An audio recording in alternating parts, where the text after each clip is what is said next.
1000 বছর পূর্বে আল্লাহর হাবিব সাল্লাল্লাহু আলাইহি সাল্লাম কোরআন যখন নাজিল হয় আইয়ামে জাহিলিয়াত যে যুগটাকে বলে ওই যুগের মধ্যে আল্লাহর হাবিব সাল্লাল্লাহু আলাইহি সাল্লাম দুনিয়ার মধ্যে মানুষের কাছে কোরআনের নূর ঢুকায়া দেয়। কোরআনের কথাগুলো যদি সমস্ত মানুষগুলোকে যখন আল্লাহর হাবিব বলেন, সবার কাছে যখন দাওয়াত পৌঁছায় দেয়, সব মানুষগুলো পৃথক হয়ে যায়, সব মানুষগুলো আলাদা হয়ে যায়। রাসূল পাক সাল্লাল্লাহু আলাইহি সাল্লাম বর্ণনা করেন 40 বছরের পূর্বে যেই মানুষগুলো আমাকে আল আমিন উপাধি দিয়েছে, আমি যখন তাদের কাছে কোরআনের দাওয়াত নিয়ে যাই, আমি যখন তাদের কাছে কালিমার দাওয়াত নিয়ে যাই, তখন তারা আমাকে ভালোবাসে না। তারা বিভিন্ন জায়গার মধ্যে আমাকে বিভিন্নভাবে আক্রমণ করার জন্য প্রস্তুত হয়ে যায়। তারা বিভিন্নভাবে সমাজের বিভিন্ন খারাপ যে ছেলেগুলো আছে, রাসূল পাক সাল্লাল্লাহু আলাইহি ওয়াসাল্লাম যখন দ্বীনের দাওয়াত দিয়া, যখন তায়েফের ময়দান দিয়া, আঁকাবাঁকা রাস্তাগুলো দিয়া যখন আল্লাহর হাবিব হাঁটে, তখন ওই সময়ের সমস্ত খারাপ যে ছেলেপেলেগুলো আছে সবাইকে পিছনের দিকে লিপ্ত করে দেয়। আব্দুল্লাহর ছেলে মুহাম্মদ যেন দাওয়াত দিতে না পারে। আল্লাহর হাবিব সাল্লাল্লাহু আলাইহি ওয়াসাল্লাম যখন হাইটা বাড়ির দিকে রওনা হয়ে যায়, সমস্ত বেঈমানরা একত্রিত হয়ে যায়। সন্ত্রাসী মাইন্ডের যেই ছেলেগুলো আছে সেই ছেলেগুলোরে পিছনে লাগায়া দেয়। আল্লাহর হাবিবের উপর পাথর নিক্ষেপ করে, রাসূল পাক সাল্লাল্লাহু আলাইহি ওয়াসাল্লামের উপর এইভাবে পাথর নিক্ষেপ করে। রাসূল পাক সাল্লাল্লাহু আলাইহি ওয়াসাল্লামের শরীর মুবারক থেকে পাথরের নিক্ষিপ্ত আঘাতে চামড়া ফেটে গিয়ে আল্লাহর হাবিবের শরীর থেকে রক্ত মুবারক যখন প্রবাহিত হতে লাগলেন, আল্লাহর হাবিব দাঁড়ায় গেলেন, দাঁড়া থেকে বসে গেলেন। রাসূল পাক সাল্লাল্লাহু আলাইহি ওয়াসাল্লাম যখন বসে গেলেন, রক্ত মুবারক শরীর থেকে আস্তে আস্তে জড়তে জড়তে চামড়ার সাথে রক্ত মুবারক লেগে যায়, পায়ের জুতার সাথে পর্যন্ত রক্ত মুবারক লেগে যায়। রাসূল পাক সাল্লাল্লাহু আলাইহি ওয়াসাল্লাম শরীরের জামা ছিঁড়ে আল্লাহর হাবিব রক্তগুলো মুছতে লাগলেন। এবার আল্লাহর হাবিব দুইটা হাত উঠাইলেন, উঠায় বলে, আল্লাহ, আপনি আমাকে কাদের কাছে প্রেরণ করলেন? আপনি আমাকে কাদের কাছে নাজিল করলেন? আপনি আমাকে কাদের কাছে দাওয়াতের জন্য পাঠাইলেন? আল্লাহ তাআলা এবার জিবরাইল আমিনকে বলে, আমার বন্ধু আমার কাছে হাত উঠাইছে, হাত উঠায় আমার বন্ধু আক্ষেপ করেছে, যাও জিবরাইল আমার বন্ধুর কাছে যাও, আমার বন্ধু কি চায় আমার বন্ধুর কাছে জানতে চাও। এবার জিবরাইল আমিন এসে বলে, ইয়া রাসূলুল্লাহ, ওরা আপনার উপর আক্রমণ করেছে, ওরা আপনার শরীর থেকে রক্ত মুবারক জড়িয়েছেন, আপনার বন্ধু আমাকে দুনিয়ার মধ্যে পাঠাইছেন, আপনার জবান থেকে আপনি কি বলতে চান সেইটা বলা মাত্রই আল্লাহ তাআলা বলছে বাস্তবায়ন করার জন্য।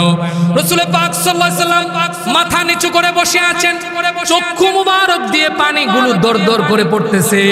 এবার জিবরাইল আমিন বলে, ইয়া রাসূলুল্লাহ, আপনি যদি আমাকে একবারের জন্য আদেশ করেন, আল্লাহ তাআলা আমাকে নূরের 600 দানা দান করেছেন, আপনি যদি আমাকে একবারের জন্য বলেন এই 600 ডানা দিয়ে আমি একটা নাড়া দিব, নাড়া দেওয়ার সাথে সাথে সমস্ত বেঈমানদেরকে আমি মাটির সাথে মিশিয়ে দিব।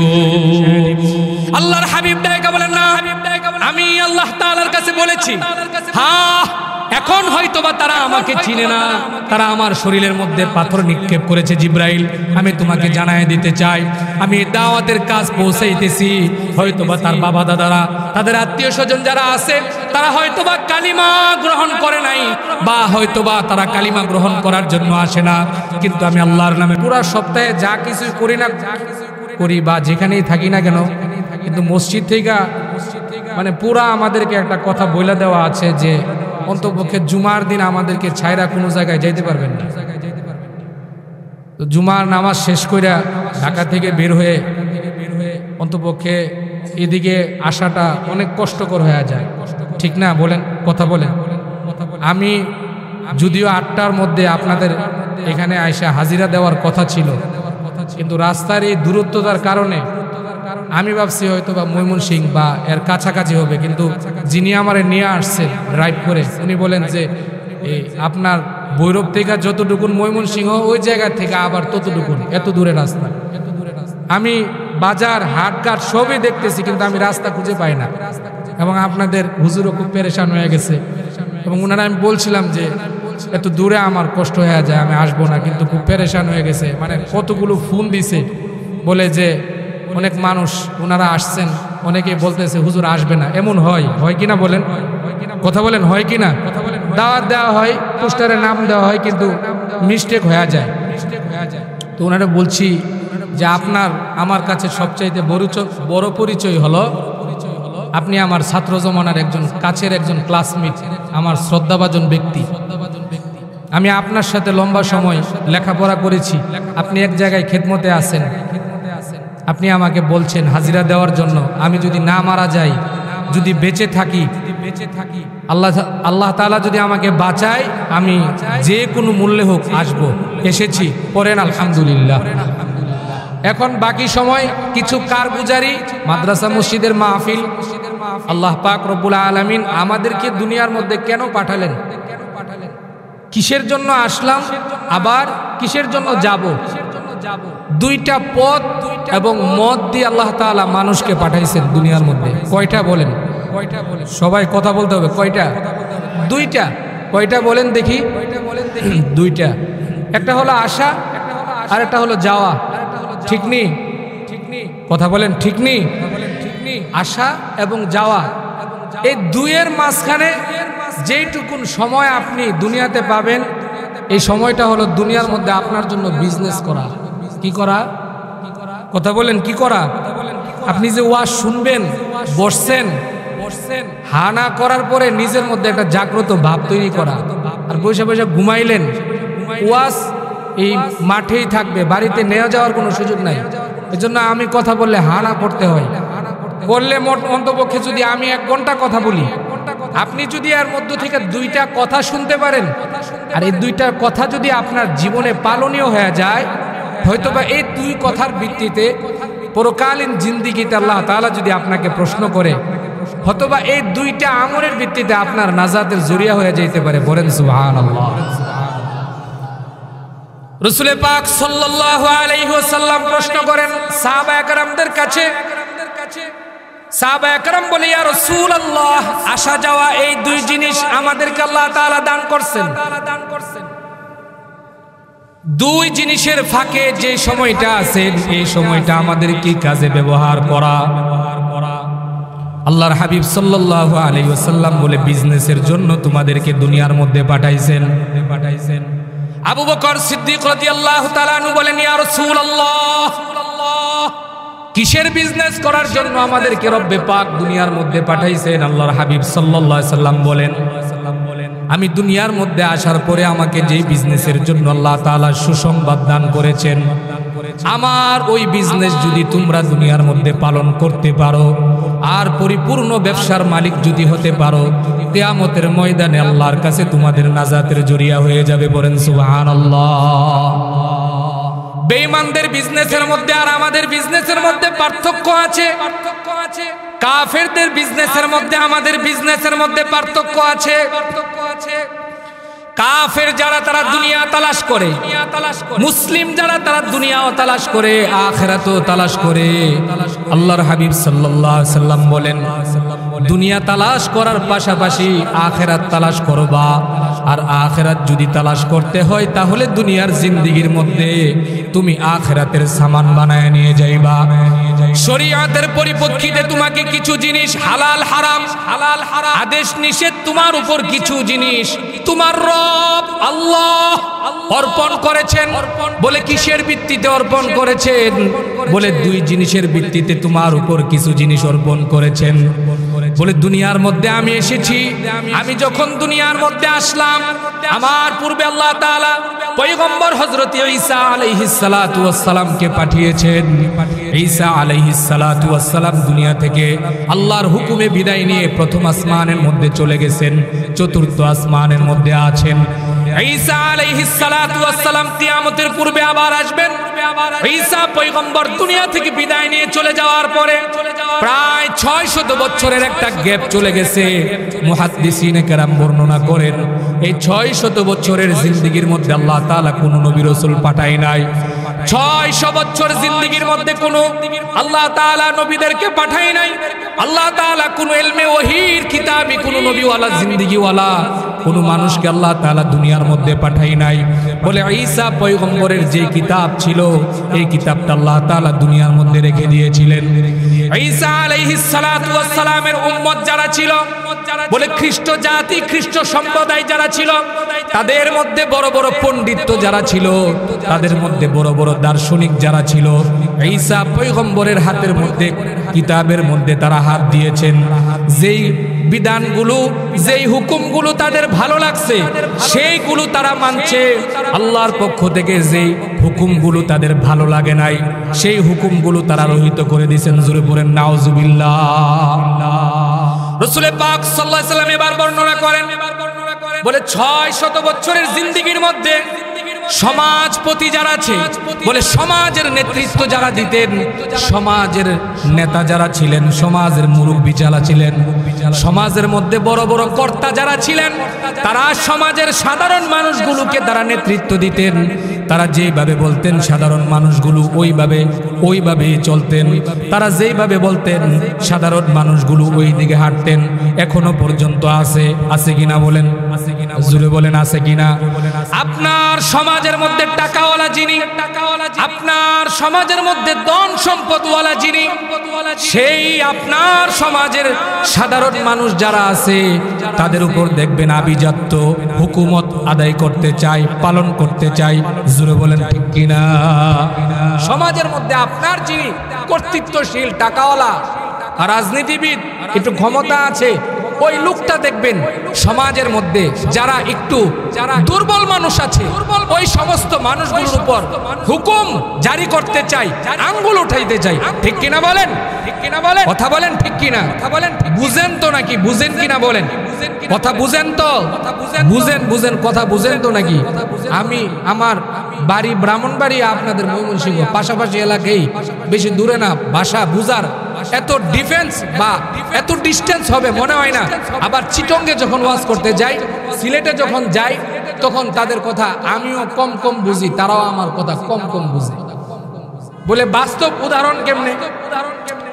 আমি গত বছর এই সিলেটেও বয়ান করার পরে রাত্রিবেলা উনি খুব শখ করে, উনি লন্ডনে থাকেন, উনি ইউটিউবে বয়ান দেখা, মুরব্বী মানুষ, উনি আমারে ফোন দিচ্ছেন, দিয়া বলছে যে আমার বাড়িতে 20 বছর 25 বছর ধরে একটা মাহফিল হয়, আপনাকে এবছর নিতে চাচ্ছি। আমি বলছি ঠিক আছে আলহামদুলিল্লাহ। তখন উনার বাড়িতে যাওয়ার পরে, উনি তো বাহিরে থাকেন, কিন্তু উনার আব্বাজান মুরব্বী মানুষ গ্রামে থাকেন, উনার সাথে লন্ডনে যায় না। তো মাহফিল শেষ করার পরে উনি বলছে হুজুর চলেন আমরা একটু বসে খাবার দাবার খাই, কথাবার্তা বলি। রাত্র প্রায় 12টার কাছাকাছি, এর উপরে হবে। তো ওনার বাসাতে বসার পরে খাবার দাবার শেষ করার পরে ওনার আব্বাজান আমার জন্য মিষ্টি নিয়ে আসছে, মিষ্টি। তো 2টা মিষ্টি আছে এখানে, কালো আর সাদা। আপনাদের এলাকায় আছে না? বলেন, কথা বলেন, আসেনি? মুরব্বী মানুষ তো প্রায় 85 বছর, 90 কাছাকাছি, ছুঁছো। তো উনি বললেন যে আব্বাজান এখনো পর্যন্ত হুজুর কোরআন শরীফ যখন পড়ে দেখা পড়ে, চশমার প্রয়োজন হয় না। বলে সকালবেলা আব্বাজান ফজরের নামাজের আগে উঠেন, আমাদের আগে, বাস্তব আমি দেখেছি। বলে আমাদের আগে উঠেন উনি আগে মসজিদে চলে যান। উনি ফজরের নামাজ পড়ে উনি কোরআন শরীফ তিলাওয়াত করেন, পরে বাকি মসজিদ থেকে উনি 7টার দিকে বের হন। এর আগে মসজিদ থেকে উনি বের হয় না। তো ওনার চশমার প্রয়োজন হয় না, চোখের পাওয়ার এখনো পর্যন্ত, মানে যাকে একবার দেখে উনি স্মরণ রাখতে পারে। তখন উনি খুব শখ করে আমারে গিয়া বলে, বাজান তুমি এই যে মিষ্টি এখান থেকে তুমি কালা গু খাইবা না সাদা গু খাইবা? তা আমি তাকে আছে, আমি কি কয়? তখন উনি আমারে বলছে যে এটা আপনি কোনো কষ্ট নিয়েন না, এটা হলো আমাদের আঞ্চলিক ভাষা। আব্বাজান আপনাকে সহজভাবে বলছে আপনি কালাটা খাইবেন না সাদাটা খাইবেন। আমি কই এটার কি আতিথেয়তা? বলে হ্যাঁ এটাই আতিথেয়তা। তো ওই জায়গার কথা আর আমাদের কথা, আপনাদের কথার মধ্যে কিছু মিল আছে কিনা বলেন? কথা বলেন আছে কিনা? যদি হা না করেন তাহলে বুঝবো যে আমার আর আপনার কথার মধ্যে মিল আছে। আর যদি জুম্মাইরা বয়াতে হেন, মনে করবো যে কবরস্থানের মধ্যে বয়া রয়েছি, সব মুর্দা, জিন্দা কোনো মানুষ নাই। আপনারা কি মুর্দা না জিন্দা? সবাই বলেন মুর্দা না জিন্দা? জিন্দা হইলে জিন্দা মানুষের মতো আওয়াজ করতে হবে। কোরআনের মজলিসের মধ্যে বসছি, দামি এক মজলিসের মধ্যে, এখানের মধ্যে বসছি। পৃথিবীর কোনো পাল্লা দিয়া এই জায়গাকে ওজন দিতে পারবে না। জুড়ে পড়েন সুবহানাল্লাহ। রাসূল পাক সাল্লাল্লাহু আলাইহি ওয়াসাল্লাম এবার বলেন, যে এই 600 বছরের যে একটা গ্যাপ চলে গেছে, ওই জায়গার মধ্যে মানুষগুলো কিতাব পায় নাই, ওই জায়গার মধ্যে মানুষ নেতা পায় নাই, ওই জায়গার মধ্যে মানুষ নবী পায় নাই। সমাজপতি যারা আছে তারাই তাদেরকে শোষণ করতেন, তাদেরকেই শাসন করতেন। আল্লাহর হাবিব সাল্লাল্লাহু আলাইহি সাল্লাম বলেন, দুনিয়ার মধ্যে আল্লাহ তাআলা আমাকে পাঠাইবার পর একজন এইরকম কোন মানুষ মুসলমান কালিমাওয়ালা আমি পাই নাই। আমাকে দুনিয়ার মধ্যে পাঠাইবার পর আমার সঙ্গী হবে এরকম কোন মানুষ আমি পাই নাই। কালিমার দাবি করবে, আমার সাথে মিলবে এরকম কোন মানুষ আমি পাই নাই। 40 বছর পর্যন্ত আমি দুনিয়ার মধ্যে বিচরণ করেছি। আল্লাহ তাআলা আমাকে দুনিয়ার মধ্যে বিচরণ করাইছেন। 40 বছর আগে আমাকে নবুয়ত দান করে নাই, কুরআন নাজিল করে নাই আমার উপর। বলে 40 বছর পর্যন্ত আমি সমাজের ওই মক্কার বিভিন্ন অলিগুলিতে আমি বিচরণ করেছি, আমি চলেছি। ওই সময়ের বেঈমানরা পর্যন্ত আমাকে তারা অনেক আদর করত, মোহাব্বত করত। জোরে বলেন সুবহানাল্লাহ। আমাকে আল্লাহ তাআলা নবী বানায়া পাঠাইবেন। খ্রিস্টানদের কিতাবের মধ্যে আল্লাহ তাআলা বলে দিয়েছেন, খ্রিস্টান যে পাদ্রীরা ছিল তারা জানতো শেষ নবী হিসাবে আল্লাহ তাআলা একজন নবী বানায়া পাঠাবেন। কিন্তু কার ঘরে বানায়া পাঠাবেন সেইটা তারা কখনো জানতো না।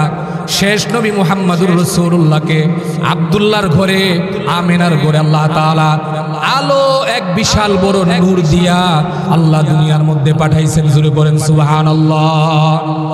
রাসূল পাক সাল্লাল্লাহু আলাইহি ওয়াসাল্লাম এবার বর্ণনা করেন 40 বছর পর্যন্ত আমি মক্কার অলিগলিতে বিচরণ করেছি। এই 40 বছরের মধ্যে মক্কার বড় বড় বেঈমান যারা ছিল তারা তো তখনও পর্যন্ত জানতো না আল্লাহ তাআলা আমাকে শেষ নবী বানায়া পাঠাবেন। তারা তখনও পর্যন্ত জানতো না শেষ নবী আমি। তবে আমি যখন দুনিয়ার মধ্যে আসব, আমার মায়ের গর্ভ থেকে আমি যখন দুনিয়ার মধ্যে আগমন করব, আল্লাহ তাআলা দুনিয়ার মধ্যে কিছু আমার নবুয়তের গুণাগুণ আল্লাহ তাআলা দেখাইছেন, মানুষ দেখতে পাইছেন। রাসূল পাক বলেন, আমি অলিগলিতে ঘুরেছি, ওরা তখনও পর্যন্ত আমি তাদেরকে কালিমার দাওয়াত দেই নাই। আমি যখন ঘুরেছি তখন তারা আমার কাজের মধ্যে পছন্দ করেছেন, আমাকে তারা পছন্দ করেছেন। তাদের মধ্য থেকেই আমাকে সত্যবাদী উপাধি দিয়েছেন। জোরে বলেন সুবহানাল্লাহ। তাদের পক্ষ থেকে আমাকে আল আমিন উপাধি দিয়েছেন। তাদের ঘরের যে মালগুলো আছে, স্বর্ণ টাকা পয়সা যে সম্পদ আছে, সেইগুলো আমার কাছে আমানত দিয়েছেন। বেঈমান সর্দাররা যখন জিজ্ঞাসা করে, কি ব্যাপার, এতদিন পর্যন্ত তোমাদের মাল সম্পদ আমাদের কাছে জমা রেখেছো, হঠাৎ করে আব্দুল্লাহর ছেলে মুহাম্মদের কাছে মাল সম্পদ জমা রাখছো, কারণ কি? তখন সাধারণ মানুষগুলো ডেকে ডেকে বলে, এতদিন পর্যন্ত তোমাদের কাছে আমাদের মাল সম্পদ আমরা জমা রেখেছি, আমানতদারিতার সহিত কোনো কিছু তোমাদের কাছে ফিরে পাই নাই, কিন্তু আব্দুল্লাহর ছেলে মুহাম্মদের কাছে এমন এক আমানতদারিতা আমরা পেয়েছি, আমাদের মাল সম্পদ আমরা যেইভাবে রাখবো, আবার আমরা বিশ্বাস করি আমানতের সহিত আমাদের মালগুলো আমাদের কাছে ফিরিয়ে দিবেন। জোরে বলেন সুবহানাল্লাহ। রাসূল পাক সাল্লাল্লাহু আলাইহি ওয়াসাল্লাম বলে, তখনও পর্যন্ত তারা আমাকে ভালোবেসেছেন, তখনও পর্যন্ত তারা আমাকে মুহাব্বত করেছেন, তারা আমাকে মাথার উপর রেখেছেন, তারা আমাকে সম্মান দিয়েছেন, মর্যাদা দিয়েছেন। কিন্তু আল্লাহ তাআলার পক্ষ থেকে যখন দুনিয়ার মধ্যে যেই কাজের জন্য আমাকে পাঠাইছেন, ইলমে ওহীর যেই কিতাব আল্লাহ তাআলা আমার উপর নাজিল করবেন, এই নাজিলকৃত কিতাব যখন আমার উপর আস্তে আস্তে নাজিল হতে লাগলেন, জিবরাইল আমিন বলে, ইয়া রাসূলুল্লাহ, আল্লাহ তাআলা আপনাকে যে কাজের জন্য পাঠাইছেন 40 বছর পর্যন্ত সব কিছু আপনাকে দেখাইছেন, আর দেখাইবার কোনো সুযোগ নাই। 40-এর পর থেকে এখন বাকি যে জিন্দেগি আছে, এই জিন্দেগিটা দুনিয়ার মধ্যে কোরআনী জিন্দেগি হিসাবে আল্লাহ তাআলা আপনার উপর নাজিল করবেন। পৃথিবীর সব মানুষের কাছে আপনি কালিমার দাওয়াত দিবেন, পৃথিবীর সব মানুষের কাছে আপনি কোরআনের দাওয়াত দিবেন। আল্লাহ তাআলা আপনাকে হুকুম করেছেন। আল্লাহর পক্ষ থেকে যখন রাসূল পাক দুনিয়ার মধ্যে কালিমার দাওয়াত দেয়, সমস্ত বেঈমানগুলো রাসূল পাকের শত্রুতে পরিণত হয়ে যায়। জোরে পড়েন নাউজুবিল্লাহ। কয় বছর বলেন, কয় বছর? কথা কয় না, কয় বছর? হায়াতি জিন্দেগি কত বছর? রাসূল পাকের হায়াতি জিন্দেগি কত? সবাই বলেন কত বছর? 63 বছর। এর মধ্যে আমাদের জন্য মানা 23 বছর। কয় বছর? সবাই বলেন কয় বছর? নবুয়তের যে জিন্দেগিটা আছে এটা হলো 23 বছরের একটা জিন্দেগি। কয় বছরের জিন্দেগি? 40 বছরের আগের জিন্দেগি যেটা আছে ওটার মধ্যে আমাদের জন্য মানা না। কিন্তু 40 থেকে নিয়ে ইলমে নবুয়ত কোরআনে কারীম যখন আল্লাহ তাআলা নাজিল করতে লাগলেন, এই জিন্দেগিটা গোটা পৃথিবীর সমস্ত মানুষদের জন্য পালনীয়। জোরে বলেন সুবহানাল্লাহ। এটা নিয়ে এই পৃথিবীর মধ্যে এত কিছু। আপনার ইমাম সাহেব হুজুর আপনার ব্যাপারে অনেক ভালো, আপনার ক্ষেত্রে অনেক ভালো। আমি আলেম মানুষ, আমি যখন আপনাকে মাটির নিচের বয়ান করব, জাহান্নাম খুব ভয়ঙ্কর, জাহান্নামের মধ্যে এইরকম আযাব আপনার জন্য আল্লাহ তাআলা রেখেছেন। এটা যখন আপনার এই ওয়াজটা যখন শুনবেন মসজিদের মিম্বরে বা ওয়াজের ময়দানের মধ্যে, তখন আপনার কাছে খুব ভালো লাগে। কিন্তু যখনই দেখা যায় আবার ইমাম সাহেব হুজুর যদি কোনো সুদখোর বা কোনো সুদের ওয়াজ করে, তখনই দেখবেন ইমাম সাহেবের হুজুরের ওয়াজ সবার কাছে ভালো লাগে না। ঠিক কিনা বলেন? সবাই বলেন ঠিক কিনা? ঠিক কইলেও ঠিক, না কইলেও ঠিক। আপনি ঠিক কইলেও ঠিক, না কইলেও ঠিক। যিনি সুদের লেনদেন করে, কারবার করে, ওই ব্যক্তির সামনে যদি সুদের ওয়াজ করে যে সুদ খাওয়া হারাম, সুদের গুনাহ সবচেয়ে বড় ভয়ঙ্কর, তখন ওই ব্যক্তির কাছে কি ওয়াজ ভাল লাগবো? কথা কয় না ভাল লাগবো? জীবনে ভাল লাগতো না, জীবনে ভাল লাগতো না। তদ্রুপ রাসূল পাক সাল্লাল্লাহু আলাইহি সাল্লাম যখন বলছেন লা ইলাহা ইল্লাল্লাহ, এতদিন পর্যন্ত আপনারা যারা মূর্তি পূজা করেছেন, আজকে থেকে আর কেউ মূর্তি পূজা করতে পারবেন না। জোরে বলেন সুবহানাল্লাহ। এতদিন পর্যন্ত যারা মাটি দিয়া নিজ হাতে মূর্তি বানিয়েছেন, আর আপনারা মূর্তির পূজা করবেন না। যিনি আপনাদেরকে দুনিয়ার মধ্যে পাঠাইছেন, এক রব্বে পাকের ইবাদত করবেন। জোরে বলেন সুবহানাল্লাহ। এই কথাটা বলার পরেই সমস্ত বেঈমানরা তখন একত্রিত হয়ে গেছে। বলে কি বলে? এতদিন পর্যন্ত আমাদের বাপ দাদারা আমাদেরকে যে শিক্ষা দিছে, বাপ দাদাদের শিক্ষার মধ্যে সে চুনকালি লাগাইয়া দিতেছে, আমাদের ধর্মকে সে নস্যাৎ করে দিচ্ছে। কিন্তু ধর্মটা কার বলেন তো দেখি? জুড়ে বলেন ধর্ম কার? সবাই বলেন ধর্ম কার? আল্লাহর। কোরআন কার? কোরআন আল্লাহর। আল্লাহ পাক রব্বুল আলামিন বলেন কোরআন আমার, ধর্ম আমার, আসমান আমার, জমিন আমার, সব কিছু আমার। বাকি যে সময়টা তোমাদেরকে দিয়েছি সেই সময়টার মধ্যে তোমরা আমার গোলামি করবা। জোরে বলেন সুবহানাল্লাহ। আল্লাহর হাবিব যখন বলেন লা ইলাহা ইল্লাল্লাহ, এতদিন পর্যন্ত যাদের পূজা করছো সব বাদ। সব কি? কথা বলেন সব কি? এতদিন পর্যন্ত যাকে সিজদা করেছো সব বাদ, এতদিন পর্যন্ত যার গোলামি করেছো সব বাদ। এই কথা বলার সাথে সাথে তখন তাদের শরীরের মধ্যে আগুন লেগে গেল। আমাদের সরদারি, আমাদের নেতাগিরি যা কিছু আছে সব ধ্বংস করে দিতেছে। কি ব্যাপার? এখনো যদি মুহাম্মদকে বাধা না দিতে পারি, দিনের দিন সব ধ্বংস হয়ে যাবে। তদ্রূপ পয়গম্বর মুসা আলাইহিস সালাতু ওয়াস সালামের জমানার মধ্যে জালেমদের মধ্যে সবচাইতে বড় জুলুমবাজ হলো ফিরাউন। 1 বছর আর 2 বছর নয়, 3 বছর নয়, 4 বছর নয়, 5 বছর নয়, 50 বছর নয়, টানা 400 বছরের রাজত্ব আল্লাহ তাআলা দুনিয়ার মধ্যে দান করছেন। কয় বছরের বলেন? কথা কয় না। কয় বছর? কয় বছর? আমরার টাইম যে বিদায় হয়েছে তিনি কয় বছর আছিলেন? কথা কয় না। আমরার টাইম যে বাগজে আমরার টাইম যে বাগজে তিনি কয় বছর? সবাই কি জানেন না? আমরার টাইম যে ইন্ডিয়া গেছে সবাই কি জানেন না? জানে না। নতুন মনে হয় সব নতুন। আমরার টাইম যে বাগজে তিনি কয় বছর আছিলেন? 16 বছর, 17 বছর। কিন্তু আমরার তাই মনে করছিলেন যে আমি একমাত্র ফার্স্ট লেডি, আমি বাংলাদেশের ক্ষমতার মসনদের মধ্যে বসছি, এই মসনদ থেকে আমাকে টানাইবার বা আমাকে লামাবার মতো কোনো মানুষ, কোন রাজনৈতিক দল এই দেশের মধ্যে নাই। জোরে বলেন ঠিক কি না? আমরার তাই জিডা মঞ্চা এটাই করছে। আপনি মাত্র 16 বছর। ফিরাউনকে আল্লাহ তাআলা 400 বছর দিয়েছিলেন। কয়শো বছর? জোরে বলেন। সবাই বলেন কয়শো বছর? কয়শো বছর? ফিরাউন আল্লাহর কাছ থেকে চায়া আনছে ক্ষমতা। কি করে আনছে? জোরে কথা না কইলে ওয়াজ জমতো না, তো জাউন গা লাগবে। ফিরাউন ক্ষমতা আল্লাহর কাছ থেকে চায়া আনছে, চায়া চায়া চায়া।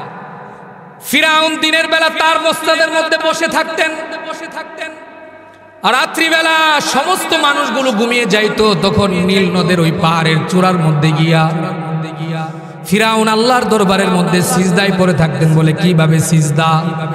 আমরা যেভাবে সিজদা দেই সেভাবে সে সিজদা দিত না। মাথাটা নিচু করে দিয়ে তার পা গুলো উপরের দিকে উঠায় রাখতো, আর সে রব্বুল আলামিনকে ডেকে ডেকে বলতো, আল্লাহ তাআলা, আমি তো জানি তুমি একমাত্র ক্ষমতার অধিকারী, তুমি একমাত্র রব, তুমি একমাত্র মালিক। জোরে বলেন সুবহানাল্লাহ। ফিরাউন ডেকে বলে, আল্লাহ, দুনিয়ার মধ্যে সৃষ্টি করছো, তুমি আমাকে দুনিয়ার মধ্যে পাঠাইছো, সেইটা আমি জানি। তবে তোমার কাছে আমি একটা কথা বলতে চাই গো মাবুদ, আমাকে আখিরাত দেওয়ার কোনো প্রয়োজন নাই, আমাকে পরকালীন জিন্দেগি দেওয়ার কোনো প্রয়োজন নাই। আমি তোমার কাছ থেকে জান্নাত তালাশ করি না, আমার জান্নাতের কোনো প্রয়োজন নাই, আমার দুনিয়ার প্রয়োজন। আমি তোমার কাছ থেকে দুনিয়া চাই গো মাবুদ, তুমি আমাকে দুনিয়ার মালিক বানায়া দাও, তুমি আমাকে ক্ষমতার মসনদের মধ্যে বসায়া দাও, তুমি আমাকে দুনিয়ার রাজত্ব দান করো। এইরকম ভাবে যখন ফিরাউন আল্লাহ তাআলার কাছে রাত্রে বেলা চাই, বলে কখন গিয়া চাই? শেষ রাত্রে যখন রব্বুল আলামিন আরশে আজিমের সমস্ত দরওয়াজাগুলো খুইলা দিয়ে যখন মালিক প্রথম আসমানের মধ্যে আইসা রহমতের দরজাগুলো খুইলা দিয়া যখন আল্লাহ তাআলা ডাকে, আয় দুনিয়ার মানুষ, তোদের কি প্রয়োজন আমার কাছে বল, কার কি প্রয়োজন? আয় কার টাকার প্রয়োজন আমার কাছে চাও, কার শান্তির প্রয়োজন আমার কাছে চাও, কার ঘরের মধ্যে রহমতের প্রয়োজন আমার কাছে চাও। আল্লাহ তাআলা রাত্রির শেষ বেলায় মধ্যরাত্রে প্রথম আসমানের মধ্যে আয়েশা ডাকতে থাকে। ফিরাউন ওই সময় আল্লাহ তাআলার কাছে গিয়ে বলতো, রব্বুল আলামিন, আপনার কাছে আমি ক্ষমতা চাই, আপনার কাছে আমি সম্পদ চাই, আপনার কাছে আমি রাজত্বের চেয়ার চাই। একদিন দুই দিন টানা যখন এইভাবে যখন ফিরাউন আল্লাহর কাছে চাই, রব্বুল আলামিন মালাকুল মউতকে বলে, যাও ফিরাউনের কাছ থেকে এটার সার্টিফিকেট নিয়ে আসো। ফিরাউন যখন রাত্রিবেলা রব্বে পাকের দরবার থেকে সিজদায় অবনত হওয়ার পর যখন তার বলা শেষ হয়ে গেল, সে যখন তার বাড়ির দিকে রওনা হয়ে গেল, রাজপ্রাসাদের দিকে যখন রওনা হয়ে গেল, মালাকুল মউত সাধারণ একটা মানুষের বেশে আয়েশা ডাইকা বলে, আপনার কাছে একটা বিষয় এখানের মধ্যে জানার জন্য আসছি। ফিরাউন চক্ষুগুলো মুছে আর হাতে বলে, কি ব্যাপার, তুমি এই জায়গার মধ্যে কোত্থেকে আসলা? দেখে বলে, অনেক সময় আপনাকে খোঁজার পর আপনাকে খুঁজে খুঁজে পাই নাই, কিন্তু এই জায়গার মধ্যে তালাশ করে আপনাকে পাইলাম। দেখে বলে, কি ব্যাপার, তুমি আমাকে এই জায়গার মধ্যে কেন তালাশ করে আসলা? এবার মালাকুল মউত ডাইকা বলে, আপনার কাছে দুইটা জিনিসের উত্তর আমি চাই। এবার ফিরাউন ডেকে বলে, কি উত্তর চাও? বলে, এই মিশরের রাজত্বের মধ্যে কোনো ব্যক্তি যদি আপনার গোলামি না কইরা আপনার নিমুখ খারামি করে, এই ব্যক্তিটার শাস্তি হওয়া কি জরুরি? এই ব্যক্তিটাকে আপনি কেমন শাস্তি দিবেন? এবার ফিরাউন ডেকে বলে, আমার এই মিশরের মধ্যে যদি আমার অনুগত না হইয়া কোনো গোলাম যদি আমার গোলামি না কইরা সে যদি আমার অবাধ্য হয়ে যায়, আমি আজকে তোমার সামনে ঘোষণা দিয়ে দিলাম, ওই অবাধ্য গোলামকে মিশরের আইন অনুযায়ী নীল নদের মধ্যে চুবায়া মারা দরকার। জুড়ে বলেন সুবহানাল্লাহ। মালাকুল মউত ডেকে বলে, আপনার জবানের কথা আমি বিশ্বাস করি না, আপনি আমাকে এটাকে দলিল হিসাবে দিতে হবে। ফিরাউন ডেকে বলে, কি দলিল চাও?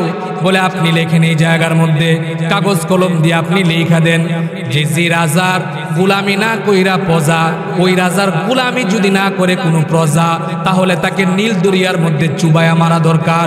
এই কথা বলে মালাকুল মউত একটা কাগজের টুকরা ফিরাউনের হাতে দিয়ে বলে, আপনি এই লেখাটা আমাকে লিখে দেন। ফিরাউন সাথে সাথে এই লেখাটা লিখে দিল। এবার মালাকুল মউত ডাইকা বলে, যে কাজের জন্য আসছিলাম সেইটা আমি পেয়ে গেলাম।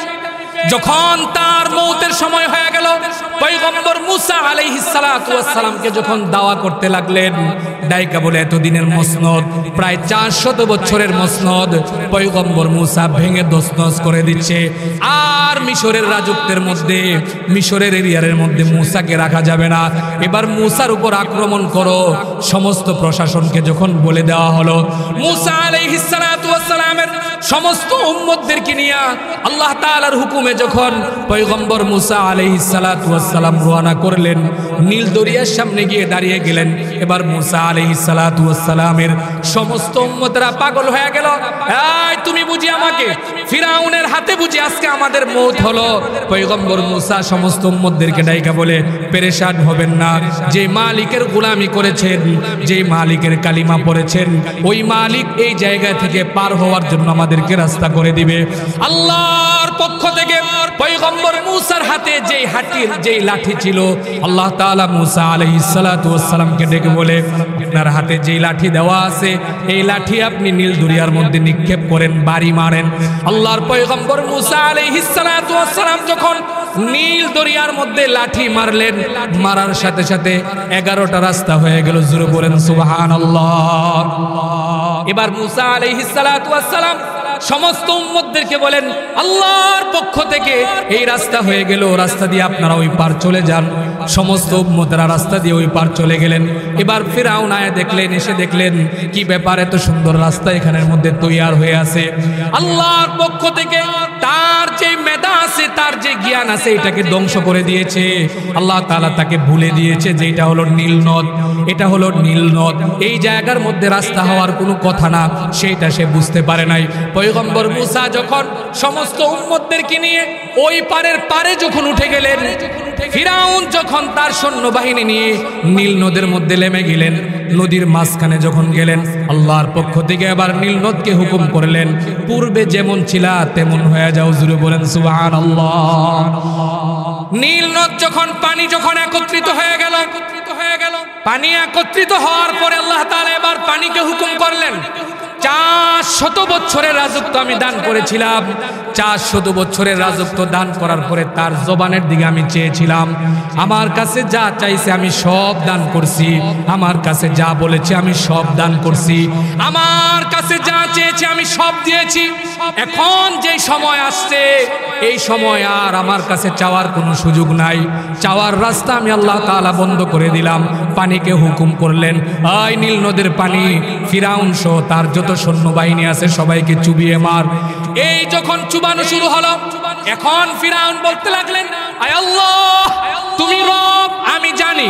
এই কথাটা যখন ডাক দিতে লাগলেন, মালাকুল মউত আজরাইল আলাইহিস সালাতু ওয়াস সালামকে আল্লাহ তাআলা ডেকে বলে, কি ব্যাপার, এখনো পর্যন্ত তুমি বসে আছো, আমাকে ডাকার আর কোনো সুযোগ নাই, আর কোনো রাস্তা নাই, রাস্তা আমি বন্ধ করে দিয়েছি।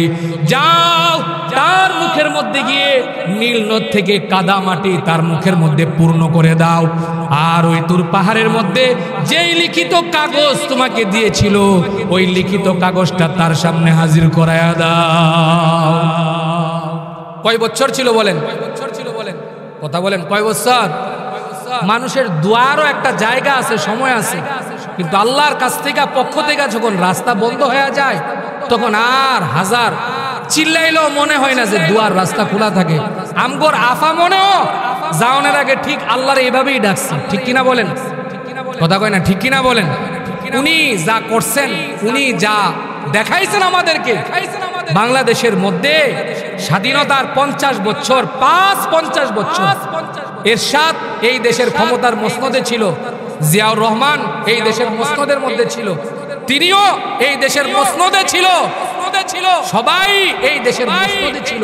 কিন্তু থাকার পরে 2008 থেকে নিয়ে 2024 পর্যন্ত তিনি মসনদের মধ্যে বসার পরে তিনি ভেবেছিলেন আমার পরে এই দেশের মধ্যে আর কোনো রাজত্ব ভারের চেয়ারে বসতে পারবেন না। জোরে বলেন ঠিক কিনা? জোরে বলেন ঠিক কিনা? কত মানুষ, কত উলামায়ে কেরাম, কত আলেম, কত নিরীহ মানুষ রাসূলের ইজ্জতের জন্য, কোরআনের জন্য এই দেশের মধ্যে রক্ত দিয়েছেন, তার কোনো হিসাব নাই। ঠিক কিনা বলেন? ঠিক কিনা বলেন? বলেন ঠিক কিনা? এখন সময় এসেছে অকপটে স্বীকার করার জন্য। কত মাহফিলের মধ্যে যখন বয়ানে গেছি তখন বয়ানের আগে স্লিপ বয়ান দিছে, মসজিদের জুমার বয়ানের আগে স্লিপ ধরায়া দিছে, হুজুর এই এই এই এই কথা বলতে পারবেন, এই এই এই এই কথা বলতে পারবেন না। আমরা তখন প্রতিবাদের ভাষা হারিয়ে ফেলেছিলাম। শেষ রাত্রে নামাজের পরে জায়নামাজের মধ্যে বসে বসে চোখের পানি ছেড়ে দিয়ে বলছিলাম, আয় রব তুমি একমাত্র ফাইসালাকারী, তুমি ছাড়া আর কেউ ফাইসালা করতে পারবে না।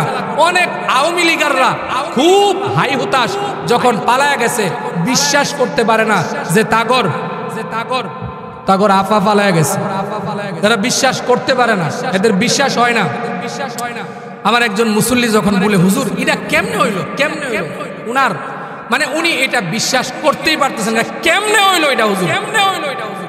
প্রত্যেকটা জায়গা, পুলিশ বলেন, র্যাব বলেন, ভিডিআর বলেন, ডিবি বলেন, এনএসআই বলেন, ডিএসবি বলেন, প্রশাসনিক প্রত্যেকটা জায়গার মধ্যে তার লোক ফিট করা ছিল, প্রত্যেকটা জায়গাতে। আপনি উল্টাপাল্টা বয়ান করবেন, দইরা বান্ধেন হুজুর, পরের বাদ খান আর ঘুমান আর কোনো কাম নাই, বুঝে আয়া এ গরম বক্ত দিয়া মানুষ সেই করে যান, আওয়াজ নাই, আওয়াজ নাই। তখন তিনারে বলছিলাম, ভাই ফিরাউনও চিন্তা করছে না কখন তার চেয়ার থেকে তার লাইমা যেতে হইল, কিন্তু আল্লাহর পক্ষ থেকে ফাইসালা হইছে, সে কিন্তু লাইমা যাইতে বাধ্য হইছে। তদ্রূপ আপনাদের আপাও চিন্তা করে নাই নামতে হবে, কিন্তু এই দেশের মাটি, এই দেশের আকাশ বাতাস, উলামায়ে কেরামদের চোখের পানি, উলামায়ে কেরামদের চিৎকার, উলামায়ে কেরামদের আর্তনাদ, উলামায়ে কেরামদের রক্তে এই দেশের মাটি এমন ভাবে হাহাকার শুরু হয়ে গেছে, আল্লাহর পক্ষ থেকে আপনার আপার উপর গজব এসেছে, পালাতে বাধ্য হয়েছে। জুড়ে বলেন ঠিক কি হয়েছে, জুড়ে বলেন।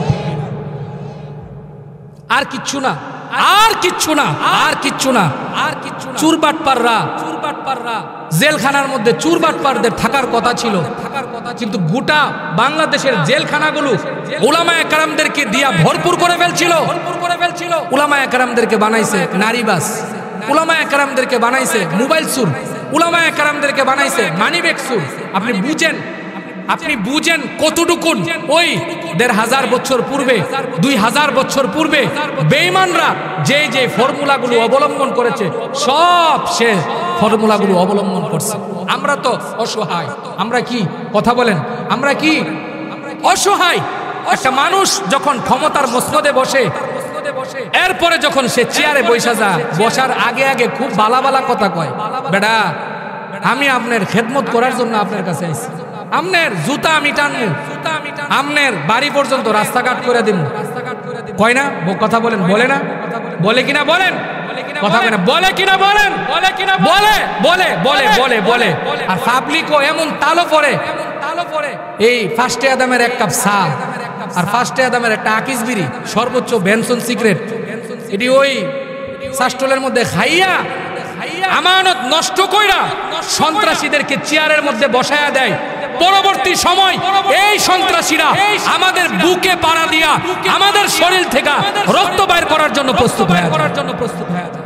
ঠিক কিনা বলেন, ঠিক কিনা বলেন, জুড়ে বলেন ঠিক কিনা, জুড়ে বলেন ঠিক। নতুন এক সূর্য, নতুন এক দিগন্তের আবির্ভাব হয়েছে, নতুন এক পরিবেশ সৃষ্টি হয়েছে। এখান থেকে পরবর্তীতে যারা ক্ষমতাতে আসবেন ভাবতেছেন, আপনাদের একটা মেসেজ, আপনাদের এই সহযোগী রাজনৈতিক নেতৃবৃন্দ যারা আছে তাদের থেকে আপনি শিক্ষা গ্রহণ করুন। আমরা সারা জীবন আপনাদেরকে শুধরাইবার জন্য বলবো, তাদের থেকে আপনারা শিক্ষা গ্রহণ করুন। আপনারা ক্ষমতায় যাওয়ার আগেই যদি সিএনজি স্টেশন দখল করে ফেলান, বাস স্টেশন দখল করে ফেলান, মাছ বাজার দখল করেন, ওই কি যে কয় আড়ত দখল করেন, এই করেন সেই করেন, এই বর্তমান সময়ের মুসলমানরা বা বর্তমান সময়ের বাংলাদেশের মানুষরা এগুলো আর পছন্দ করে না। জোরে বলেন ঠিক কিনা, কথা বলেন ঠিক কিনা, এরা আর এইগুলো পছন্দ করে না, এরা পছন্দ করে না। আপনি বিশ্বাস করুন, পছন্দ করে না। খাদেম হওয়ার চেষ্টা করুন, ভালো মানুষ হওয়ার চেষ্টা করুন, আদর্শিক হওয়ার চেষ্টা করুন। আর যদি আদর্শ গ্রহণ করতে চান, কোন ধরনের পশ্চিমাদের আদর্শে আপনি কখনো মানুষের খেদমত করতে পারবেন না। কোন ধরনের পশ্চিমাদের থিওরি দিয়া আপনি কখনো মানুষের সেবা করতে পারবেন না।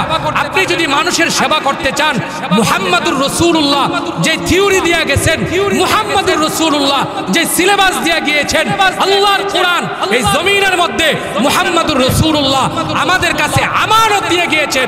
এই কোরআন যদি আপনি নিজের সাথী বানাতে পারেন, মানুষ আপনাকে মাথার উপরে নিতে প্রস্তুত আছে। জোরে বলেন ঠিক কিনা। আমরা চেয়ারের দরকার নাই, ও এখন দরকার আছে।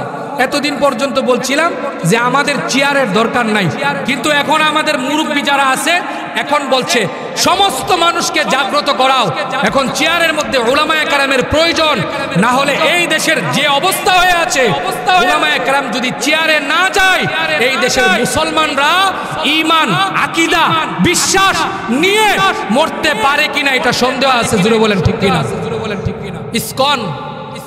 ইসকন নামক একটি সংগঠন এই এলাকাতে আসেনি? নাই? আছে আছে আছে আছে আছে নাই বলেন না? আছে আছে আছে নাই বলেন না? আপনি নাই বলবেন না?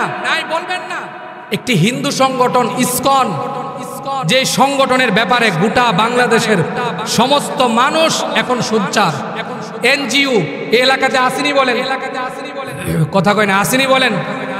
এটার গুড়া কই? কথা কয় না? এটার গুড়া কই? গুড়া জানেন না? জানেন না? এক বেড়ায়া বাইত জায়গা করে লইল, কিন্তু জানেন না এটার গুড়া হইল পশ্চিমাদের দেশে। এনজিও পশ্চিমাদের দেশে। এনজিও যখন এই দেশের মধ্যে যখন গড় বাঁধতে চায়, মুফতি আমিনী রহমতুল্লাহি আলাইহি সর্বপ্রথম ওই লালবাগ থেকে হুঙ্কার দিয়েছে। ইসকন এই দেশের মধ্যে একটি সংগঠন, বলে হিন্দুত্ববাদ, তাদেরকে ব্যবহার করে একটি সংগঠন তারা এই দেশের মধ্যে স্থাপন করেছে। কখন? যখন শেখ হাসিনা এই দেশের মধ্যে ক্ষমতার মসনদে বসেছিল। আমাদের উলামায়ে কেরামরা বারবার বলেছে ইসকন যে সংগঠন আছে এটা শুধু হিন্দুদের ব্যানার ব্যবহার করেছে, কিন্তু এটা হিন্দু সংগঠন নয়, এটা ইসরাইল এদের প্রতিষ্ঠিত একটি উগ্র সংগঠন। এই সংগঠন দিয়া এরা এই দেশের মধ্যে উগ্রবাদের জন্ম কায়েম করতে চায়। কিন্তু 16 বছর পর্যন্ত তো আপনারা দেখেন নাই, কারণ 16 বছর পর্যন্ত আপা তাদেরকে শ্বশুর বাড়ির থেকে যা কিছু করার জন্য বলছে সব করেছে। এখন যখন আপা শ্বশুর বাড়িতে চলে গেছে, তাদের যখন ডানে বামে আর কেউ নাই, তখন তারা এই দেশের মধ্যে মাটিকে উচ্ছৃঙ্খল করতে চায়। এই উচ্ছৃঙ্খলতা করতে গিয়া আমার ভাই শহীদ আলিফকে চট্টগ্রামে প্রকাশ্যে হত্যা করেছে। জুড়ে বলেন ঠিক কিনা? মুসলমানের সন্তানকে প্রকাশ্যে জবাই করেছে। চট্টগ্রামে তাদের এক নেতাকে ধরেছেন, তারা প্রকাশ্যে হত্যা করেছে। এটা কি বুঝাইতে চায়? মুসলমানরা তোমরাও যদি বাড়াবাড়ি করো তাহলে তোমাদেরকেও আমরা তোমাদের উপর আক্রমণ করব। বাংলাদেশের সমস্ত মুসলমানরা, বাংলাদেশের সমস্ত উলামায়ে কেরাম, বাংলাদেশের সমস্ত রাজনীতিবিদ, বাংলাদেশের সমস্ত বর্ণের মানুষ এখন এক বাক্যে, এক প্ল্যাটফর্মে দাঁড়ায়া সবাই এক বাক্যে স্বীকার করতেছেন যে ইসকনকে এই দেশ থেকে নিষিদ্ধ করতেই হবে। উলামায়ে কেরাম যেটা 10 বছর আগে বলছে সেইটা গিয়ে আপনারা 10 বছর পরে গিয়া বুঝলেন। 10 বছর পরে গিয়ে আপনারা বুঝলেন, যখন তারা এই দেশের মধ্যে ঘাঁটি গাড়ছে, এই দেশের মধ্যে যখন তারা তাদের পূর্ণ গোটা বাংলাদেশের মধ্যে প্রত্যেকটা জেলাতে তারা যখন তাদের অফিস করেছে, এখন তারা যে কোনো মুহূর্তে আমাদেরকে হুমকি দিতে চায়, যে কোনো মুহূর্তে আক্রমণ করতে চায়। আল্লাহর কসম করে বলছি, এই দেশের মধ্যে যখনই ঈমানি কোনো আন্দোলন, এই দেশের মধ্যে রাসূল পাকের ইজ্জতের কোনো আন্দোলন, এই দেশের মধ্যে রাসূল পাকের ইজ্জতের ব্যাপারে যদি রক্ত দিতে হয়েছে, এই দেশে রাসূল পাকের ইজ্জতের জন্য যদি কোনো মুসলমান ফাঁসি কাস্টে গিয়ে দাঁড়াতে হয়েছে, সর্বপ্রথম উলামায়ে কওমিয়া দেওবন্দের উত্তরসূরিরা তারা গিয়া দাঁড়াইছে। জুড়ে বলেন ঠিক কিনা? এখনো আপনাদেরকে বলতে চাই ভাই, মাদ্রাসা এখানের মধ্যে আছে। মাদ্রাসা হলো ঈমানের সবচাইতে বড় একটা বাতিঘর। মাদ্রাসা হলো সবচাইতে বড় একটা আপনার ঈমানের দুর্গ। এই মাদ্রাসা থেকে আপনার ঈমান ঠিক হবে, এই মাদ্রাসা থেকে আপনার আকীদা ঠিক হবে, এই মাদ্রাসা থেকে আপনার জান্নাত জাহান্নামের রাস্তা দেখানেওয়ালা লোক তৈরি হবে। ঠিক কিনা বলেন? জোরে বলেন ঠিক কিনা? সবাই বলেন ঠিক কিনা? মাদ্রাসাগুলোর বিরুদ্ধে চক্রান্ত শুরু হয়ে গেছে। মাদ্রাসাগুলোর বিরুদ্ধে চক্রান্ত হয়ে গেছে যে এত মাদ্রাসা বাংলাদেশের মধ্যে কেন? ঠিক নেই হুজুর? মাদ্রাসা, এত মাদ্রাসা কেন? অথচ ঘুরায় ঘুরায় দেখেন সকালবেলা কিন্টার গার্ডেন আছে, কিন্টার গার্ডেনের বিরুদ্ধে কারোর কোনো মাথা ব্যথা নাই। কারণ কিন্টার গার্ডেনের মধ্যে যদি ছাত্র আর ছাত্রী ঢুকানো যায়, সকালবেলার যে মক্তবগুলো আছে এই মক্তবগুলোকে সহজে বন্ধ করে দেওয়া যায়। ঠিক কিনা বলেন? কথা বলেন ঠিক নেই? আগেরকার সময়ের মধ্যে সকালবেলা মক্তবের মধ্যে মানুষ অর্থাৎ বাচ্চা কাচ্চা পূর্ণ ছিল। আগেরকার বাপ মারা সকালবেলা ঘুম থেকে উঠেই নিজেরা আগে নামাজ আদায় কইরা সূরা ইয়াসিন তিলাওয়াত করে তাদের সন্তানদেরকে মক্তবে পাঠাইতেন। আর এখনকার যুগের মারা স্বামী থাকে বিদেশে, নিজে ঘুম থেকে উঠে 7টায় বা 6টায় উঠা বাচ্চাটাকে ঘুম থেকে টাইনা উঠায়, ভালো করে হাত মুখো মনে হয় না দোয়া তো করা হয়, বাচ্চাটার কাঁধের মধ্যে একটা ব্যাগ দিয়া একটা বিড়ালের বাচ্চার মতো হেসরাইতে হেসরাইতে বাচ্চাটাকে নিয়ে কিন্টার গার্ডেনের মধ্যে ঢুকায়া দেয়। কিন্টার গার্ডেনের মধ্যে ঢুকায়া ইংলিশ শিক্ষিত বানাতে চাই, তাকে বড় কিছু বানাইতে চাই। কিন্তু আল্লাহর কসম করে বলছি, কোরআন থেকে যখন সন্তানকে দূরে সরাইয়া দেয় তখন দেখা যায় এই সন্তান বড় হওয়ার পরে ওই ঐশীর মতো হয়ে যায়, বাপ মারে জব করতে বাধ্য হয়ে যায়। ঠিক কিনা বলেন? কথা বলেন ঠিক কিনা? কথা বলেন ঠিক কিনা? রাসূল পাক সাল্লাল্লাহু আলাইহি ওয়াসাল্লাম এবার ডেকে বলেন আমাকে আল্লাহ তাআলা দুনিয়ার মধ্যে পাঠাইলেন, পাঠাইবার পরে আমাকে আল্লাহ তাআলা কোরআনের শিক্ষা দান করছেন। আল্লাহর হাবিব ডাইকা বলেন নবুয়তের যে শিক্ষা আল্লাহ তাআলা আমাকে দিয়েছেন, আমার কাছে নবুয়তের শিক্ষা দেওয়ার পূর্বে আল্লাহ তাআলা কালামে হাকিমের মধ্যে সূরাতুল জুমার মধ্যে আল্লাহ তাআলা আয়াত কারিমা নাজিল করেন, লাউ আনজালনা হাদাল কুরআন আলা জাবালিল লারাআইতাহু খাশিআন মুতাসাদ্দিআ। বলে কোরআন আমার পূর্বে নাজিল করার পরে আল্লাহ তাআলা পাহাড়কে বলেছেন, পাহাড় তোমার উপর কোরআন নাজিল করতে চাই। পাহাড় ডেকে বলে, আয় রব্বুল আলামিন না, এত বড় কিতাবের ভার আমি নিতে পারবো না। আল্লাহ তাআলা ফেরেশতাদেরকে বললেন, তোমাদের উপর আমি কোরআন দিতে চাই। ফেরেশতারা ডাইকে বলে, আয় রব্বুল আলামিন এত বড় কোরআনের ভার আমরা নিতে পারবো না। জিনকে আল্লাহ তাআলা ডেকে বলেন, তোমার উপর কোরআন দিতে চাই। জিন সম্প্রদায় ডেকে বলে, আয় রব্বুল আলামিন না, এত বড় কোরআনের ভার আমি নিতে পারবো না, আমরা নিতে পারবো না। এবার আল্লাহ তাআলা বলে, সবার কাছ থেকে সাক্ষ্য গ্রহণ করার পরে মুহাম্মদুর রাসূলুল্লাহ সাল্লাল্লাহু আলাইহি ওয়াসাল্লামের উপর কোরআন নাজিল করলেন। আর রাসূল পাক সাল্লাল্লাহু আলাইহি ওয়াসাল্লাম কোরআন নাজিল হওয়ার পরে ১৫০০ বছর পূর্বে আল্লাহর হাবিব সাল্লাল্লাহু আলাইহি ওয়াসাল্লাম কোরআন যখন নাজিল হয়, আইয়ামে জাহিলিয়াত যে যুগটাকে বলে, ওই যুগের মধ্যে আল্লাহর হাবিব সাল্লাল্লাহু আলাইহি ওয়াসাল্লাম দুনিয়ার মধ্যে মানুষের কাছে কোরআনের নূর ঢুকায়া দেয়। কোরআনের কথাগুলো যদি সমস্ত মানুষগুলোকে যখন আল্লাহর হাবিব বলেন, সবার কাছে যখন দাওয়াত পৌঁছায় দেয়, সব মানুষগুলো পৃথক হয়ে যায়, সব মানুষগুলো আলাদা হয়ে যায়। রাসূল পাক সাল্লাল্লাহু আলাইহি ওয়াসাল্লাম বর্ণনা করেন, ৪০ বছরের পূর্বে যেই মানুষগুলো আমাকে আল আমিন উপাধি দিয়েছে, আমি যখন তাদের কাছে কোরআনের দাওয়াত নিয়ে যাই, আমি যখন তাদের কাছে কালিমার দাওয়াত নিয়ে যাই, তখন তারা আমাকে ভালোবাসে না। তারা বিভিন্ন জায়গার মধ্যে আমাকে বিভিন্নভাবে আক্রমণ করার জন্য প্রস্তুত হয়ে যায়। তারা বিভিন্নভাবে সমাজের বিভিন্ন খারাপ যে ছেলেগুলো আছে, রাসূল পাক সাল্লাল্লাহু আলাইহি ওয়াসাল্লাম যখন দ্বীনের দাওয়াত দিয়া, যখন তায়েফের ময়দান দিয়া, আঁকাবাঁকা রাস্তাগুলো দিয়া যখন আল্লাহর হাবিব হাঁটে, তখন ওই সময়ের সমস্ত খারাপ যে ছেলেপেলেগুলো আছে সবাইকে পিছনের দিকে লিপ্ত করে দেয়। আব্দুল্লাহর ছেলে মুহাম্মদ যেন দাওয়াত দিতে না পারে। আল্লাহর হাবিব সাল্লাল্লাহু আলাইহি ওয়াসাল্লাম যখন হাইটা বাড়ির দিকে রওনা হয়ে যায়, সমস্ত বেঈমানরা একত্রিত হয়ে যায়। সন্ত্রাসী মাইন্ডের যেই ছেলেগুলো আছে সেই ছেলেগুলোরে পিছনে লাগায়া দেয়। আল্লাহর হাবিবের উপর পাথর নিক্ষেপ করে, রাসূল পাক সাল্লাল্লাহু আলাইহি ওয়াসাল্লামের উপর এইভাবে পাথর নিক্ষেপ করে। রাসূল পাক সাল্লাল্লাহু আলাইহি ওয়াসাল্লামের শরীর মুবারক থেকে পাথরের নিক্ষিপ্ত আঘাতে চামড়া ফেটে গিয়ে আল্লাহর হাবিবের শরীর থেকে রক্ত মুবারক যখন প্রবাহিত হতে লাগলেন, আল্লাহর হাবিব দাঁড়ায় গেলেন, দাঁড়া থেকে বসে গেলেন। রাসূল পাক সাল্লাল্লাহু আলাইহি ওয়াসাল্লাম যখন বসে গেলেন, রক্ত মুবারক শরীর থেকে আস্তে আস্তে জড়তে জড়তে চামড়ার সাথে রক্ত মুবারক লেগে যায়, পায়ের জুতার সাথে পর্যন্ত রক্ত মুবারক লেগে যায়। রাসূল পাক সাল্লাল্লাহু আলাইহি ওয়াসাল্লাম শরীরের জামা ছিঁড়ে আল্লাহর হাবিব রক্তগুলো মুছতে লাগলেন। এবার আল্লাহর হাবিব দুইটা হাত উঠাইলেন, উঠায় বলে, আয় আল্লাহ, আপনি আমাকে কাদের কাছে প্রেরণ করলেন? আপনি আমাকে কাদের কাছে নাজিল করলেন? আপনি আমাকে কাদের কাছে দাওয়াতের জন্য পাঠাইলেন? আল্লাহ তাআলা এবার জিবরাইল আমিনকে বলে, আমার বন্ধু আমার কাছে হাত উঠাইছে, হাত উঠায় আমার বন্ধু আক্ষেপ করেছে, যাও জিবরাইল আমার বন্ধুর কাছে যাও, আমার বন্ধু কি চায় আমার বন্ধুর কাছে জানতে চাও। এবার জিবরাইল আমিন এসে বলে, ইয়া রাসূলুল্লাহ, ও ওরা আপনার উপর আক্রমণ করেছে, ওরা আপনার শরীর থেকে রক্ত মুবারক জড়িয়েছেন। আপনার বন্ধু আমাকে দুনিয়ার মধ্যে পাঠাইছেন, আপনার জবান থেকে আপনি কি বলতে চান সেইটা বলা মাত্রই আল্লাহ তাআলা বলছে বাস্তবায়ন করার জন্য। রাসূল পাক সাল্লাল্লাহু আলাইহি ওয়াসাল্লাম মাথা নিচু করে বসে আছেন, চক্ষু মুবারক দিয়ে পানিগুলো দরদর করে পড়তেছে।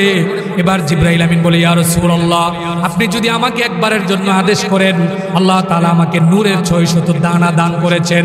আপনি যদি আমাকে একবারের জন্য বলেন, এই 600 ডানা দিয়ে আমি একটা নাড়া দিব, নাড়া দেওয়ার সাথে সাথে সমস্ত বেঈমানদেরকে আমি মাটির সাথে মিশিয়ে দিব। আল্লাহর হাবিব ডাইকা বলেন, না, আমি আল্লাহ তাআলার কাছে বলেছি, হ্যাঁ এখন হয়তোবা তারা আমাকে চিনে না, তারা আমার শরীরের মধ্যে পাথর নিক্ষেপ করেছে। জিবরাইল, আমি তোমাকে জানায় দিতে চাই, আমি দাওয়াতের কাজ পৌঁছাইতেছি। হয়তোবা তার বাবা দাদারা, তাদের আত্মীয় স্বজন যারা আছে, তারা হয়তোবা কালিমা গ্রহণ করে নাই, বা হয়তোবা তারা কালিমা গ্রহণ করার জন্য আসে না, কিন্তু আমি আল্লাহর নামের শপথ করে বলছি, একদিন এমন হবে তারাও যদি কালিমা গ্রহণ না করে, তাদের পরিবার পরিজন আত্মীয় স্বজন যারা আছে, হয়তোবা আত্মীয় স্বজনের কেউ বা আমার কালিমা গ্রহণ করে ইসলামের ছায়া তলে আসবে। জুড়ে বলেন সুবহানাল্লাহ। এই কালিমা এমন এক দামি নিয়ামত, দামিনী বলেন, কথা বলেন দামিনী, কথা বলেন দামিনী, অনেক দামি নিয়ামত, অনেক দামি নিয়ামত কালিমা। এই কালিমা এত বড় এক নিয়ামত। দেখেন, আপনি আমি কালিমা পেয়ে গেছি, আপনি আমি সহজে কালিমা পেয়ে গেছি। আপনার আমার কালিমার জন্য কোনো কষ্ট করতে হয় নাই, আপনার আমার কালিমার জন্য কোনো নিপীড়ন নির্যাতন সহ্য করতে হয় নাই, আপনার আমার কালিমার জন্য কারোর কাছে যেতে হয় নাই। বাপ দাদারা মুসলমান ছিল, ওই প্রত্যেক সম্পত্তি হিসাবে কালিমা পায়া গেছি। বাপ দাদারা মুসলিম ছিল, আমার জন্মের পরে আমার কানে আজান আর কানে ইকামত দিয়ে দিছে, কিন্তু কালিমা পাওয়ার পরে এই পর্যন্ত আমার যতগুলো কাজ আছে, এই কাজগুলো কালিমার সাথে মিলে কিনা এটা আমাকে মিলাই দেখতে হবে। ঠিক নি বলেন, কথা বলেন ঠিক নি বলেন, সবাই বলেন ঠিক নি।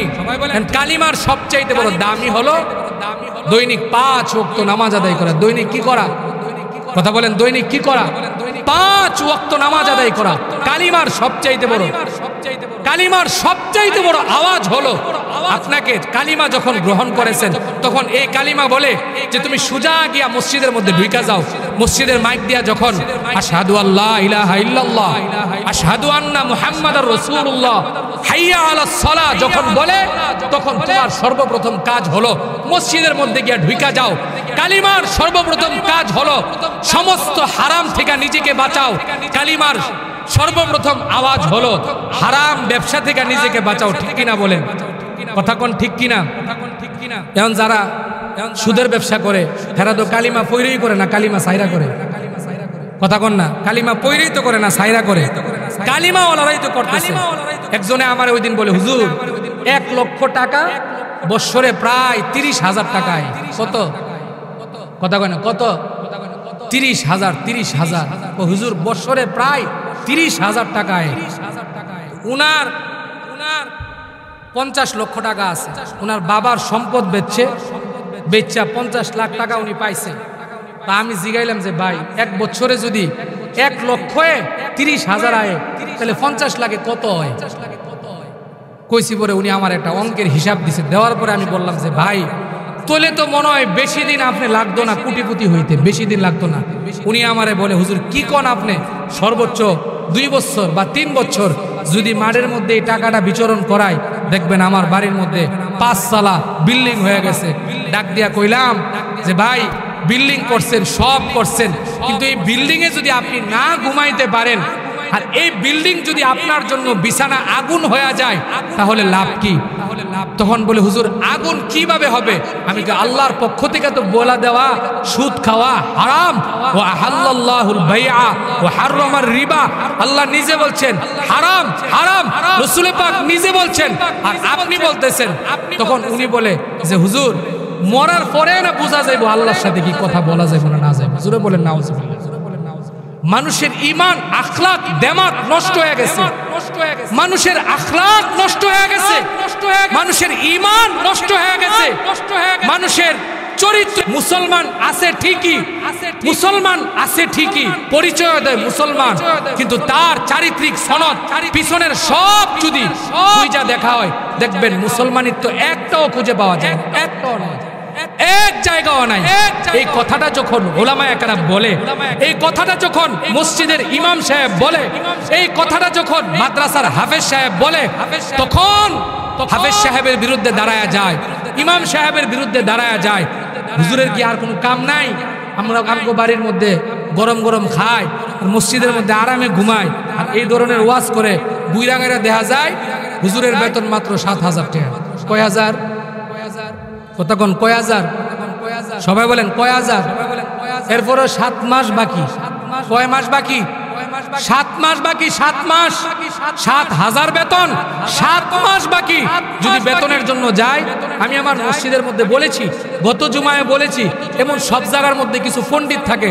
একজন পণ্ডিত সাহেব বলে, হুজুর আপনারে আমরা বেতন দেই না। তখন আমি বলছিলাম যে এই কথাটাকে আপনি উড্ড করেন, আর যদি উড্ড না করেন, আপনি কিয়ামত পর্যন্ত যদি আপনাকে হায়াত দেওয়া হয় আর আপনি যদি নামাজ আদায় করেন, আপনার নামাজ জীবনও হবে না। তো কারণ হবে না কেন? আমি বলছি আল্লাহর রাসূল বলে গেছেন যে কোনো বেতনদারি গোলামের পিছনে নামাজ হয় না। যারা চাকরি করে এরা হলো গোলাম, গোলামের পিছনে কখনো নামাজ হবে না। আজাদ স্বাধীন ব্যক্তির পিছনে নামাজ হয়। আমরা আপনাদের গোলামি করি না, আমরা আপনাদের এখানের মধ্যে চাকরি করি না।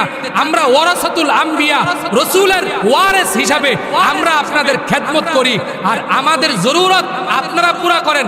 যদি আমাদেরকে বেতনভুক্ত কর্মচারী হিসাবে মনে করেন, বাংলাদেশের সবচাইতে বেশি বেতন আমাদেরকে দেওয়া লাগবে, কারণ 24 ঘন্টা আপনার বাড়িতে আমি সময় দিই। জুড়ে বলেন ঠিক কিনা?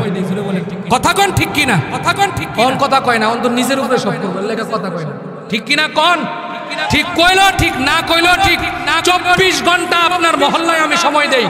ফজরের নামাজের আগে আপনি আসেন আর না আসেন, কম্বল মুড়ি দিয়ে আপনি ঘুমান আর যাই করেন, কিন্তু আজানের সময় হয়ে গেলে আমার ঠিকই আজান দেওয়ার লাগবে।